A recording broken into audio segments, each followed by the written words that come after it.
ಆರಾಧ್ಯ ದೈವರಾಗಿರುವಂತಹ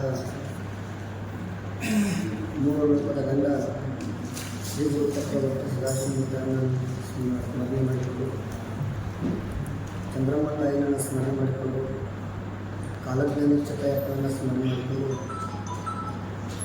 ಇವತ್ತಿನ ದಿವಸ ನಾವೆಲ್ಲರೂ ಸೇರಿಕೊಂಡು ಉದ್ದೇಶಗಳೆಂದರೆ ಜಮಖಂಡಿಯ ಹೊಸ ಬಳ್ಳಾರಿ ಮಠದ ಪೂಜ್ಯರ ಬಂಧನವಾಗಿದೆ ಅಂತ ಸಾಮಾಜಿಕ ಜಾಲತಾಣದಲ್ಲಿ ಹರಡುತ್ತೀವಿ. ಅದಕ್ಕೆ ಆ ಸಾಮಾಜಿಕ ಜಾಲತಾಣದಲ್ಲಿ ಹಲವಾರು ಭಕ್ತರ ಮನಸ್ಸಿಗೆ ಇಪ್ಪ ಅಂದ್ರೆ ಹೊಸ ಬಳ್ಳಾರಿ ಮಠದ ಪೂಜ್ಯರ ಬಂಧನವಾಗಿತ್ತು ಅಂತ ಆ ಸಾಮಾಜಿಕ ಜಾಲತಾಣದಲ್ಲಿ ಸುಳ್ಳು ಸುದ್ದಿ. ಪೂಜ್ಯರ ಇಲ್ಲಿನ ಮಕ್ಕಳಿದ್ದಾರೆ ಏನಪ್ಪ ಅಂದ್ರೆ 2023 ಗಣೇಶ ಚತುರ್ಥಿಯ ಮುಗಿದ ಸಂದರ್ಭದಲ್ಲಿ ಸಾಗರ ಸಬಕಾಳೆ ಅನ್ನುವಂಥವನು ಶ್ರೀಮಠಕ್ಕೆ ಬರ್ತಾನೆ. ಬಂದು ಅಲ್ಲಿ ಮಠದಲ್ಲಿ ನಾವು ಒಂದು ಕಾರ್ಯಕ್ರಮಕ್ಕೆ ಹೋಗಿರುತ್ತೇವೆ.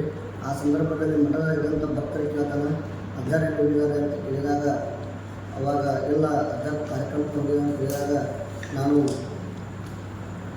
ಮಠಕ್ಕೆ ದಾಸೋಹಕ್ಕೆ ಮತ್ತು ಅಭಿವೃದ್ಧಿಗೆ ನಾನು ದೇಣಿಗೆಯನ್ನು ಕೊಟ್ಟು ಅಂತ ಹೇಳಿದಾಗ ಅವಾಗ ಅಲ್ಲಿ ಮಠದಲ್ಲಿದ್ದಂಥ ಭಕ್ತರು ನಮಗೆ ಕಾಲ್ ಮಾಡ್ತಾರೆ. ಅವಾಗ ಕಾಲ್ ಮಾಡಿದ ಸಂದರ್ಭದಲ್ಲಿ ಎಲ್ಲ ನಾವು ಈ ಕಾರ್ಯಕ್ರಮದಲ್ಲಿ ಅಂತ ಹೇಳಿದಾಗ ಆ ಕಾಲ್ ಕಟ್ ಮಾಡಿದಾಗ ಅವನು ಮತ್ತೆ ಪುನಃ ಏನು ಮಾಡ್ತಾನಂದ್ರೆ ಮುಂದಿನ ರವಿವಾರದ ಬರ್ತಾನೆ.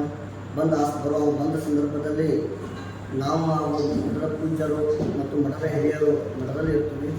ಆ ಸಂದರ್ಭದಲ್ಲಿ ಅವನು ಇಲ್ಲ ನನಗೆ ಸಂಕಲ್ಪ ಆಗೈತಿ, ನಾವು ಈ ಮಠದ ಪ್ರಾಂಗಣ ಒಳ್ಳೆಯದಾಗೈತಿ, ಆದ ಕಾರಣ ಮಠಕ್ಕೆ ದಾಸೋಹಕ್ಕಾಗಲಿ ನಾನು ಮಠದ ಅಭಿವೃದ್ಧಿಗೆ ನಾನು ಏನು ಮಾಡ್ತೀನಪ್ಪ ಅಂದ್ರೆ ನಾನು ದೇಣಿಗೆಯನ್ನು ಕೊಡ್ತೀನಂತ. ಆದ ಕಾರಣ ಕೊಡಪ್ಪ ನೀವು ಕೊಡೋದಾದ್ರೂ ಕೊಡು ಅಂತ ಹೇಳಿದ್ವಿ ಎಲ್ಲರೂ. ಹಿರಿಯರ ಸಮಾಜದಲ್ಲಿ ಅವನ ದೇಣಿಗೆಯನ್ನು ಕೊಡಲಿಕ್ಕೆ ಪ್ರಾರಂಭವನ್ನು ಮಾಡ್ತಾನೆ. ಏನಪ್ಪ ಅಂದ್ರೆ ಹೇಳೋದಂದ್ರೆ ಒಬ್ಬ ಭಕ್ತ ಮಠ ಮಂದಿರಗಳಿಗೆ ದೇಣಿಗೆಯನ್ನು ಕೊಡ್ತಾನಂದ್ರೆ ಯಾರೂ ಬೇಡಂಗಿಲ್ಲ. ಯಾಕಂದ್ರೆ ಮಠ ಮಂದಿರಗಳು ನಿಂತಿದ್ದು ಯಾರಪ್ಪ ಅಂದ್ರೆ ಭಕ್ತರ ಮೇಲೆ. ಭಕ್ತರಿಲ್ಲ ಅಂದ್ರೆ ಮಠ ಮಂದಿರಗಳು ನಡೆಯೋಲ್ಲ. ಅದಕ್ಕೆ ಆ ಭಕ್ತರ ಏನು ಮಾಡ್ತಾರಂದ್ರೆ ಮಠಕ್ಕೆ ದೇಣಿಗೆ ಕೊಡಾಕತ್ತಾರಂದ್ರೆ ಯಾವ ರೀತಿ ಕೊಡಾಕತ್ತಿ, ಹೆಂಗೆ ತೊಗೊಂಬಂದು ಎಲ್ಲಿ ತೊಗೊಂಬಂದು ಅಂತ ಕೇಳೋದು ನಮ್ಮ ಧರ್ಮ ಅಲ್ಲ. ಒಬ್ಬ ಏನು ಮಾಡಕತ್ತಾನಂದ್ರೆ ಭಕ್ತ ದೇಣಿಗೆ ಕೊಡಾಕತ್ತಾನಂದ್ರೆ ಆ ಸ್ವೀಕಾರ ಮಾಡೋದು ಜೋಳಿಗೆ ಯಾರಪ್ಪ ಅಂದ್ರೆ ಅದು ಸ್ವಾಮೀಜಿ ಅಥವಾ ಒಂದು ಗುರುಗಳು ಮಹಾತ್ಮರದ ಜೋಳಿಗೆ ಇರ್ತದೆ. ಅವು ಎಲ್ಲಿಂದ ತೊಗೊಂಬಂದಾನು ಹೆಂಗೆ ತೊಗೊಂಬಂತ ಕೇಳೋದು ನಮಗೆ ಇರಂಗಿಲ್ಲ. ಅವ ಅದೇ ರೀತಿಯಾಗಿ ಸಾಗರ ಸಬಕಾಳಿ ಅನ್ನುವಂಥವನು ಏನು ಮಾಡ್ತಾನಪ್ಪ ಅಂದ್ರೆ ಅವ ನಮಗೇನು ಮಾಡ್ತಾನಂದ್ರೆ ಮಠದ ದಾಸೋಹಕ್ಕೆ ಪ್ರತಿ ಸೋಮವಾರ ದೇಣಿಗೆಯನ್ನು ಕೊಡ್ತಾನೆ. ಅದೇ ರೀತಿ ಮಠದ ಜೀರ್ಣೋದ್ಧಾರಕ್ಕೆ ಮತ್ತು ಜಾತ್ರಾ ಕಾರ್ಯಕ್ರಮಕ್ಕೆ ಅವನು ದೇಣಿಗೆ ಕೊಡ್ಕೊತಾ ಬಂದ ಏನಪ್ಪ ಅಂತಂದ್ರೆ 2024 ಅಕ್ಟೋಬರ್ ತಿಂಗಳಲ್ಲಿ ಗೋಕಾಕ್ ಮಹಾಲಕ್ಷ್ಮಿ ಬ್ಯಾಂಕಿನ ಹಗರಣ ಆಗ್ತದೆ. ಆ ಸಂದರ್ಭದಲ್ಲಿ ಆ ಹಗರಣದ ಸಾಗರ ಸಬಕಾಳೆ ಆರೋಪಿತನಾಗ್ತಾನೆ. ಆ ಆರೋಪಿತನಾದ ಸಂದರ್ಭದಲ್ಲಿ ಸಾಗರ ಸಬಕಾಳೆ ಅಕೌಂಟಿಂದ ಯಾರ್ಯಾರ ಅಕೌಂಟಿಗೆ ರೊಕ್ಕ ಟ್ರಾನ್ಸಾಕ್ಷನ್ ಆಗಿತ್ತು ಅದನ್ನು ಲಿಸ್ಟ್ ತೆಗಿತಾರೆ. ಆ ಲಿಸ್ಟ್ ತೆಗೆದ ಸಂದರ್ಭದಲ್ಲಿ ಅದು ಏನಾಗೈತಪ್ಪ ಅಂದ್ರೆ ಜಮಖಂಡಿಯ ಹೊಸ ಬಳ್ಳಾರಿ ಮಠಕ್ಕೆ ಅಮೌಂಟ್ ಬಂದಂತ CID ಗೊತ್ತಾಗ್ತದೆ.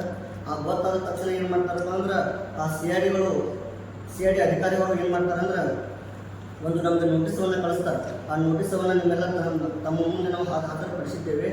ಆ ನೋಟಿಸಕ್ಕೆ ಕಾನೂನಿಗೆ ಗೌರವವನ್ನು ಕೊಟ್ಟು ಏನು ಮಾಡ್ತೀವಿ ಅಂದ್ರೆ ನಾವು ಜನವರಿ 6ನೇ ತಾರೀಕು ಆ ನೋಟಿಸ್ಗೆ ಗೌರವವನ್ನು ಕೊಟ್ಟು ನಾವು ಗೋಕಾಕ್ ಪೊಲೀಸ್ ಸ್ಟೇಷನ್ಗೆ ಹೋಗಿ ಹಾಜರಾಗಿ ಬರ್ತೀವಿ. ಅದೇ ಥರ ಫೆಬ್ರವರಿ 10ನೇ ತಾರೀಕು ನಾವು ಹೋಗಿ ಹಾಜರಾಗಿ ಬರ್ತೀವಿ.